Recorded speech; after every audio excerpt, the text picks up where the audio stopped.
push for simultaneous elections, or as the BJP is calling it, a one nation, one poll, has grown stronger. The BJP President Amit Shah has written a letter to the Election Commission pitching for simultaneous polls. What are the merits and demerits? Well, to get the other side of the story, we're speaking now with Praveen Chakravarty, who is Chairperson Data Analytics Department at the Congress. Of course, in his early avatar, before he joined the Congress party, he has worked in great detail on the statistics and the data behind simultaneous polls. So in that context as well, Praveen, happy to speak with you today on the topic of simultaneous elections. I want to start by asking you for your comment on the broad pitch that Amit Shah is making in his letter to the Chief Election Commissioner and to the Election Commission, in fact, where he talks about how the nation is always in election mode. He cites an example, the state of Maharashtra in 2016 and 17, where out of 365 days, there was the model code of conduct in place in 307 days in some part or the other of the state.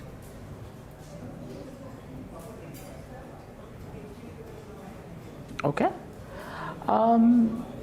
See, first we must start by recognizing that we are a federal nation.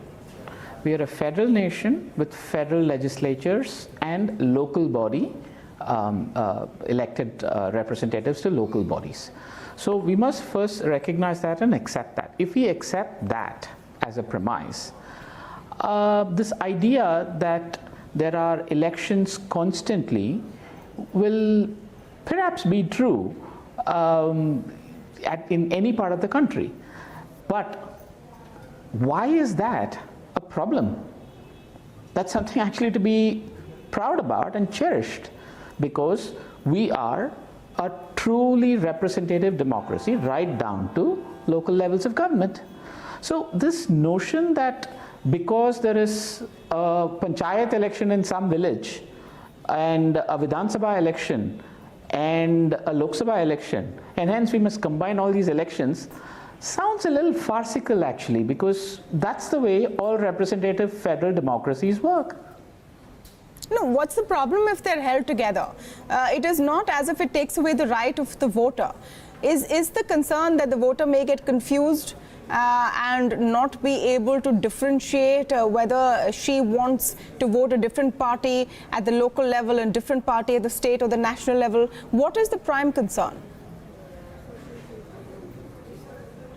No. Let's not bring voter behavior into this yet. So the primary opposition point of view is that it takes away rights of local federal governments at the state level,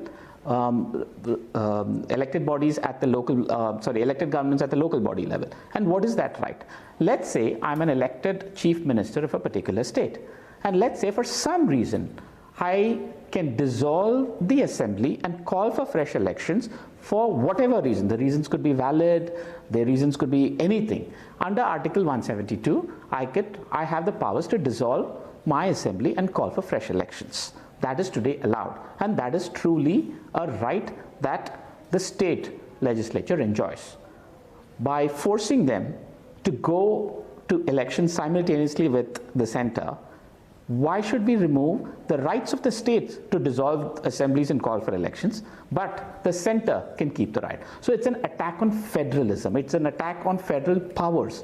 I think it's not so much about removing voting powers to people or any of that. It is about federal powers and state-central relationships. That's the most critical point. The secondary, what is the reason given for holding one elections? This reason of cost, it's too expensive. And that, I think, is in some sense a completely hollow argument. And let's look at the numbers here. According to the Prime Minister's speeches and the Election Commission figures and the Niti Aayog paper on this, it costs 4,000 crores for the Election Commission to run the 2014 election. They also go on to say it costs another 4,000 crores for all the state elections combined. That's 8,000 crores in a span of 5 years for center and state elections to all the 29 states, which works out to 1,500 crores per year. Is that really a big expense? We spend 30 lakh crores every year, center and states combined. That's 0.05%. So the cost argument is completely hollow, right?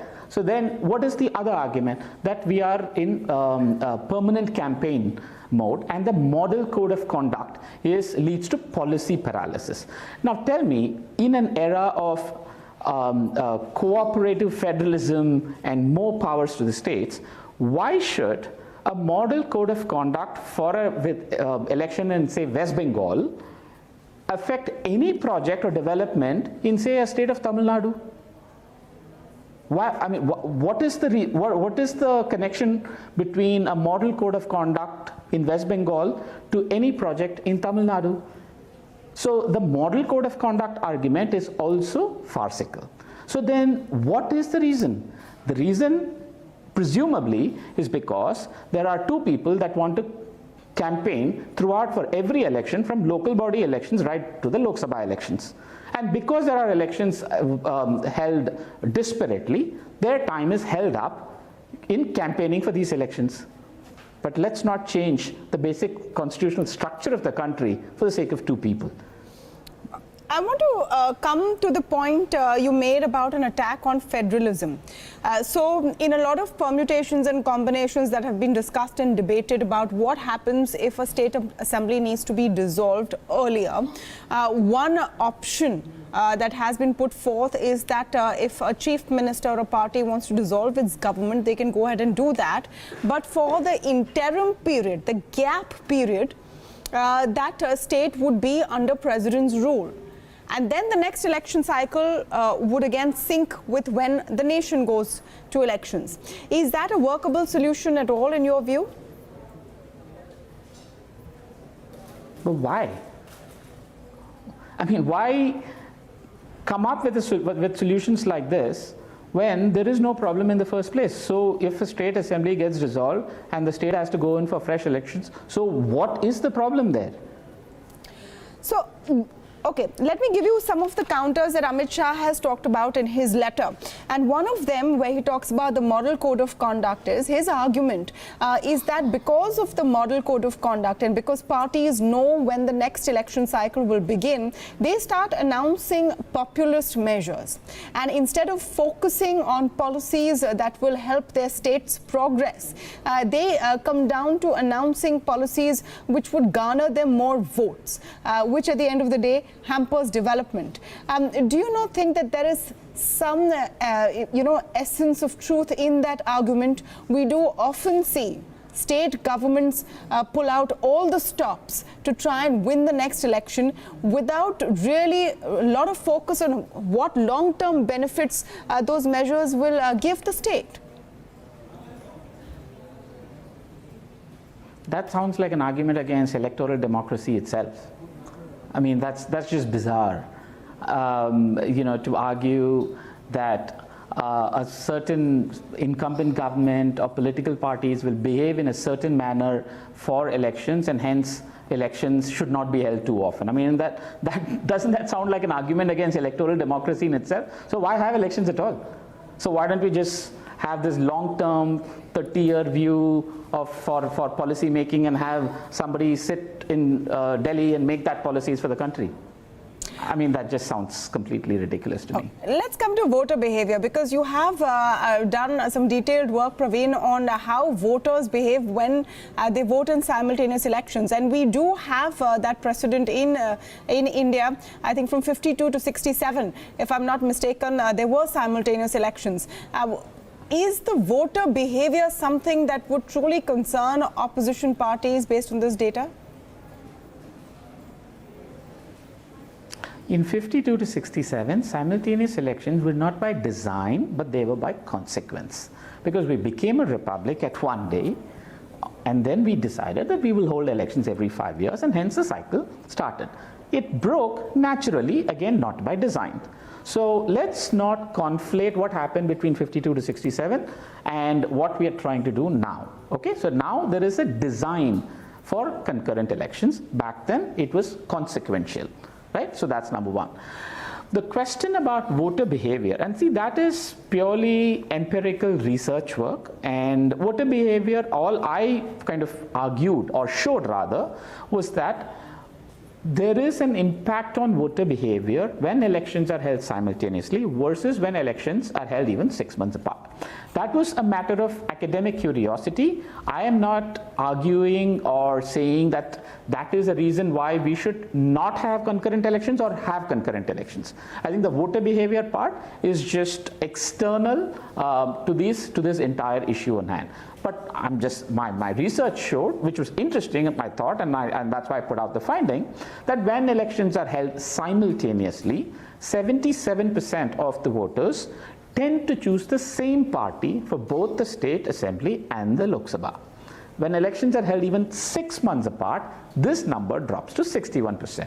And I just thought this was an interesting finding on voter behavior using empirical research. No, I get your point that you're not using this argument or this research to base any of your counter to the concept of simultaneous elections.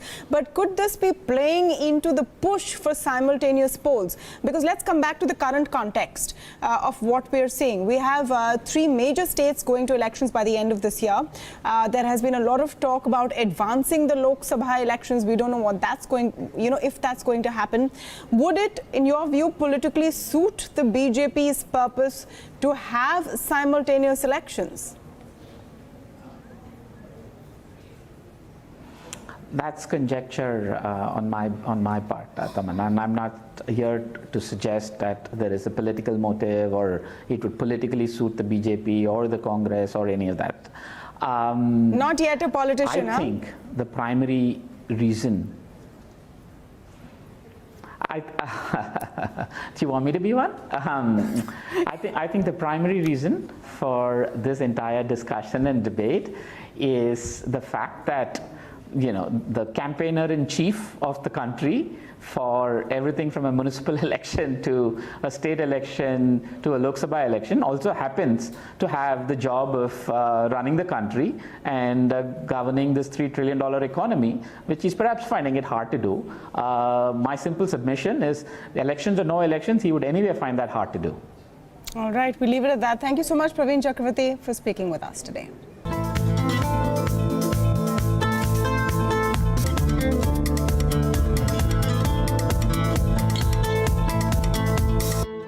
City Union Bank, trust in excellence since 1904. City Union Bank wishing you a happy Independence Day.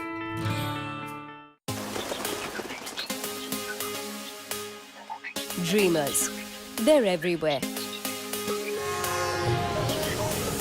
You've met them, been to school with them, worked with them. They didn't seem different. Yet she's the one who surprised everybody. His crazy idea actually worked. They are no different, they are you, when you take a chance on yourself. These are the dreamers who found a way to run the engine of the world. These are the